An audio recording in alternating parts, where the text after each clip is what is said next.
Okay. So every week, if you notice, there's a new product launch. It's either from one of the existing brands or a new brand. Something that promises to change how you do things. But over the last year or two, these launches aren't coming from the usual tech companies or the usual companies that you know.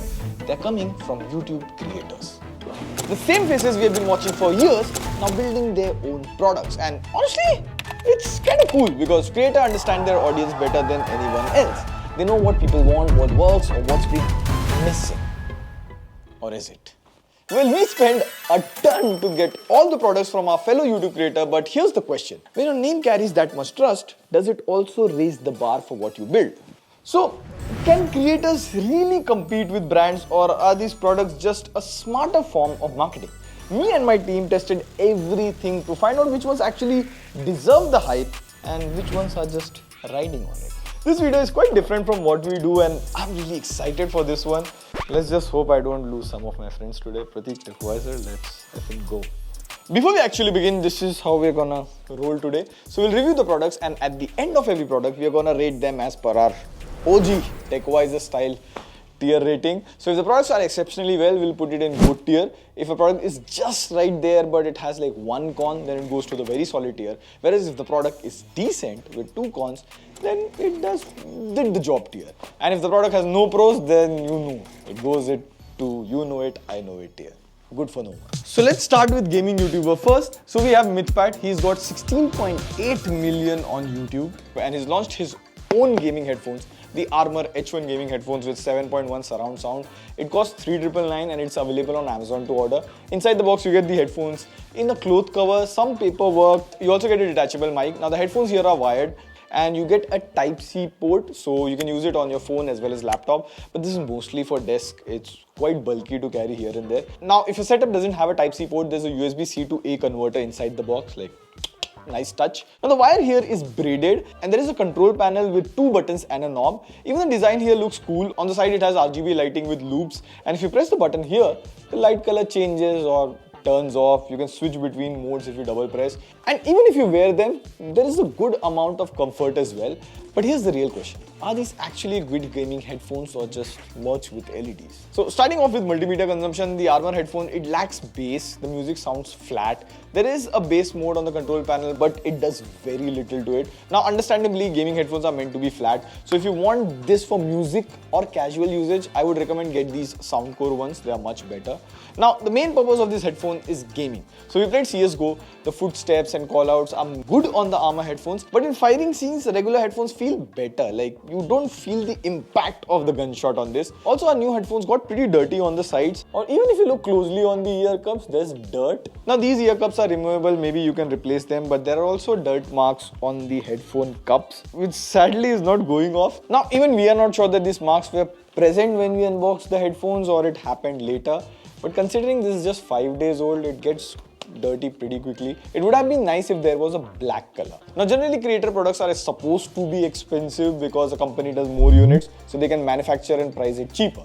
So if you're a fan of Mythpat, I mean get it, as there are better options like JBL Quantum headphones for 3,000 rupees or Cosmic Byte. Those are louder. This is very low in volume. I'll keep it in did the job tier. It's not groundbreaking new, but as a creator's first step into real hardware, this is a good start. Now next up, this new product was something that surprised me. I didn't even hear about it, but while researching this video, this is the Boat Zenith Pro, and here's the scene. This TWS is made by Boat, but the audio experience is co-tuned by Technical Guruji. Now design-wise, it definitely looks different from other TWS. It has this rose gold color. I mean, definitely, it has to be gold. But keeping the jokes aside, even if you see the earphones, the stems here are metallic. Even the fit of the earphones is better than the others. So in design, it does stand out, but is it better than other TWS? So we did a blind test here with Team TW members. We compared the Zenith Pro with OnePlus Buds 4. So we'll play the same music for you, and you have to listen to the music on both the TWS and tell us which one's better. हाँ कुछ बजाओ तो सही, कुछ बज नहीं रहा. I like this one better. The voice was clearer in this one. These are 100% better. The overall loudness, and I think even the bass as well as the ANC was better in these, straight up. Not and now sound. Okay, so I really liked this one, whichever is this one. The sound quality was really good. This one felt better, the bass was better, The vocals were much clearer. Now, overall, personally, when it comes to music, the Zenith can feel a bit inconsistent. Like the sound swings between too loud and bassy, but in movies or video playback, the audio balance is pretty solid. Now, this sounded more or less like Otherboat TWS, considering it is co-tuned by even Imtiaz Ali. It's nothing crazy. I'll just put it in and did the job here. Okay, for this next one, Shavik has a knack for toys, so he was testing this quite a lot. This next creator, Crazy XYZ, he's got 35 million subscribers. Based on the experiments and all of it, this is a mega science kit. Okay, time for some crazy experiments. Inside the box you get the instruction manual, a mixing mat, some fun fact cards and everything that you need to do some crazy experiments. Now, time for some crazy experiments. First, we're gonna start with this experiment, oobleck or non-Newtonian fluids. So we have to add some cornstarch. Now, slowly we are gonna add water and mix it. I think it is completely liquid. Alright, so I tried creating the oobleck and I followed the instruction what was given in the manual, but this liquid when hit hard was supposed to be rock solid, but it's still liquid. I think we did something with the water proportion and the experiment failed. The second experiment, fingers crossed, 2, 3 for good luck. Slowly add water. Oh god, no, not again, man. So we are gonna add water very slowly and like mix it. So the second experiment is actually successful. So the science is no matter how much water you add over here, it just keeps absorbing water and turns into this slime. Time for experiment 3. Crystal puff 2, 3. And we also need to add half spoon of this glow in the dark powder. Add a bit of water and stir it. So our experiment is done. And let there be some darkness. Yeah, this actually works. This looks so good. Alright, so we are finally done with our experiment. But one thing that I felt was that the instruction here for a kid could have been a bit more detailed.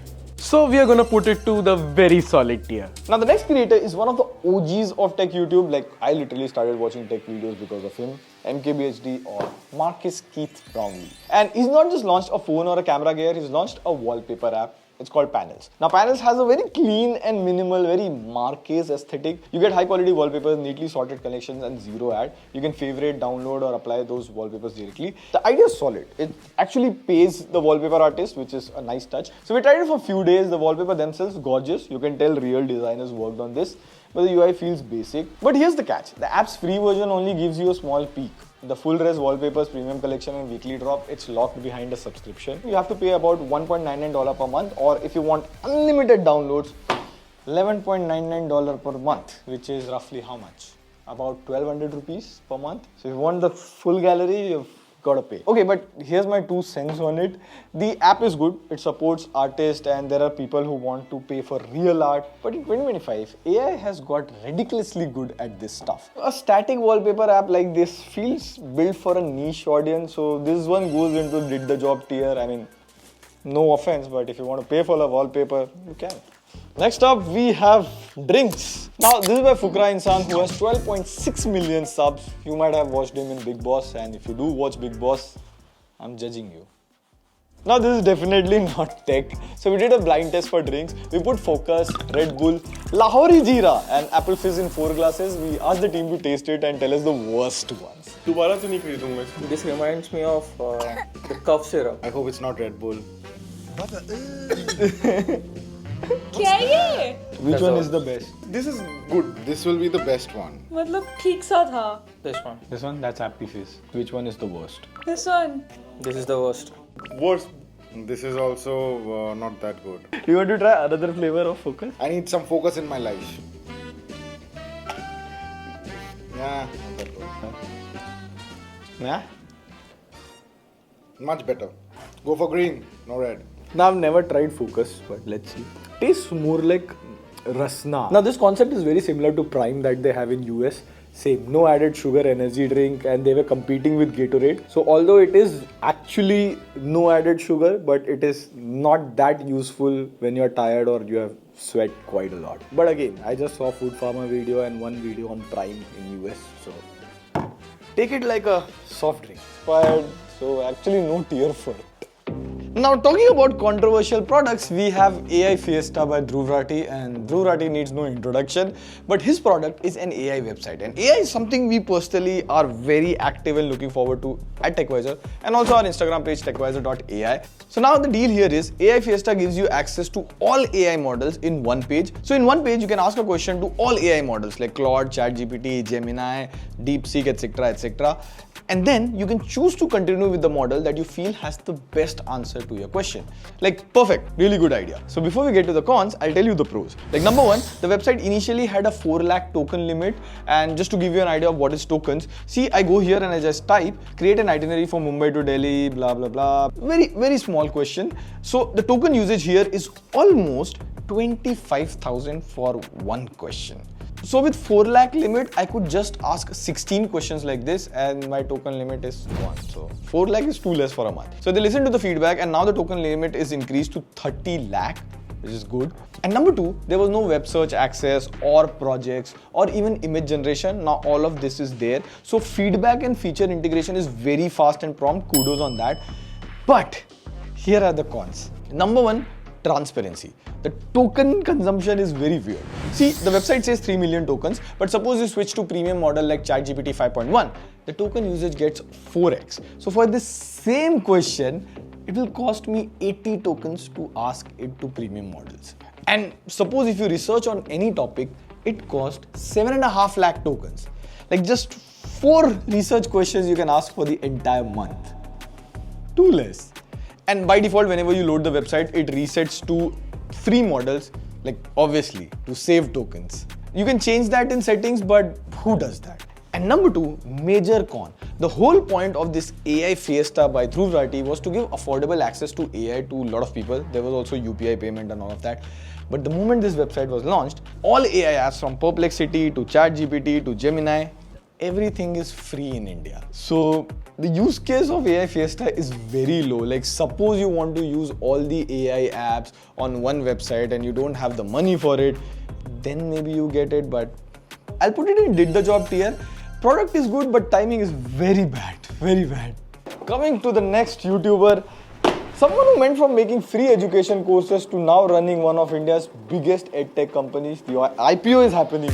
Physics Wallah. They have now stepped into laptops. This is PiBook, a budget laptop price around 13,499 rupees. This is for students who want an affordable laptop for studies. Now, the idea sounds great, but how's the execution? Now, the PiBook looks decent for the price, slim profile, matte silver finish, and surprisingly lightweight. You can carry it around easily. You get a 10.5-inch display, a full keyboard and trackpad, and basic I/O, 2 USB-A ports, headphone jack, micro SD card slot, and a proprietary charging port. So the essentials are there, nothing fancy, but functional. Software-wise, the PiBook runs on Android 13 with a custom skin made by PW. It's powered by an entry-level ARM processor paired with 4GB RAM and 64GB eMMC storage. Now, Android on a laptop sounds interesting, but it's also where things start to fall apart because Androids are ideally not built for a keyboard and trackpad combo. Even basic things like scrolling or gestures feel half optimized. When you open YouTube on Chrome, it loads the mobile version, but then you can force it to load the desktop version.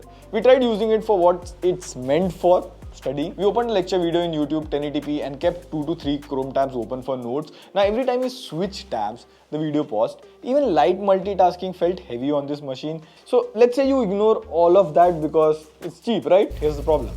And it crashed. Not once, not twice, every single time. So if your goal is a budget-friendly study setup, you're honestly better off buying an Android tablet, OnePlus Pad Lite, or I would genuinely recommend raise your budget a little bit and get a refurbished Windows laptop. That would be really productive. Now we love Physics Wallah goal, making education affordable and accessible. That vision, 100% commendable. But the PiBook is ready. So this one is the first one to go into the you know it, I know it tier. So next up is the Anak watch by TechBurner. Now this watch was launched for 6,999. I got it like in the first sale. Been using it on and off. It has been a year. Now this watch has been through some controversy, and respectfully, keeping all of that aside, there were 3 changes post all of that. Number 1, the charger had some flaws in the first batch, so they sent a new charger free of cost. Even I got one. Number 2, there have been additions to the watch. There are now more watch faces and you can reject calls with SMS. Even the Play Store app is last updated on October 2025.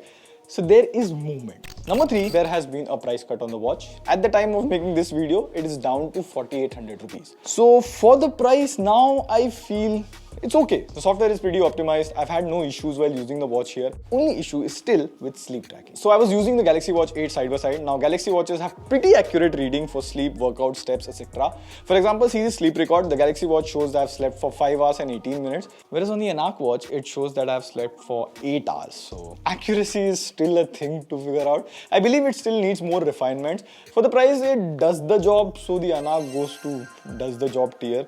I do want to see a follow-up product of this because I want to see if you had to do it again, what would you do different? Next up, courses are a very big product on YouTube. Now, personally speaking, in TechWiser, we believe in constant skill upgrades so the team can take any course that they want. TechWiser pays for it. But recently in the market, there are a lot of video editing course, script writing course, content creation course, 10 rupees AI course.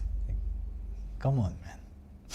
In fact, 9 rupees. So Ritik from the team took a video editing course from Varun Maya and METV. They make good explainers and content on AI. So before we rate the course, 2 pros and 1 con from Ritik on the course. So firstly, I signed up for this course about 1 to 2 years back, and my analysis is based on those years. So first of all, this was more than just a recorded online session. They make a team of 5-10 people and assign them a mentor. Mentor is a senior from their previous batches or someone from their team. The course is very personal and very interactive. Another good thing is ABTV promises you job placement. You even get the access for job placements for another 2 years. The biggest con is pricing. So the normal video editing cost around 12,000 or 15,000. This was 65,000, which is very expensive for me. If you have to choose between buying a laptop for video editing or buying a course, please buy a laptop. It will help you more instead of buying a course. Plus, if you get placed or you get a job via them, you have to pay 25,000 extra. So that's an additional amount. It's like a proper fees for a professional course from an offline center, right? So where would you place it in the tier? In between very solid and does the job. I think on the line of very solid and does the job. So I took another podcast course from the one and only Bade Bhaiya, Beer Biceps aka Ranveer Alabadia. The good thing here is there's a dedicated app for it. It's made in collaboration with Tag Mango and Beer Biceps. It's good. I can continue the course where I left. I can see my progress. So tech-wise, it's bare minimum. It's sorted. But as you can see, I didn't finish the course because A, after a point there was the team doing the course, not Ranveer himself, and B, see overall I feel courses are good for people who don't know anything on that subject and even don't have time to self-learn. In my case, most of the things mentioned I knew already. In fact, I might have even watched it in one of his YouTube videos, so it wasn't worth the time for me. I'll keep it in did the job tier. Maybe if you're a beginner, it could be good for you, but it's about time there is a course refresher for this. So that was the list. I don't know if there will be a part 2 of this, but if we did miss out on anything, do mention your review of it. We'll pin the best ones. And maybe when we launch a product next, we'll do the video on that. On that note, this is signing off. See you in the new video. Pew, pew, pew.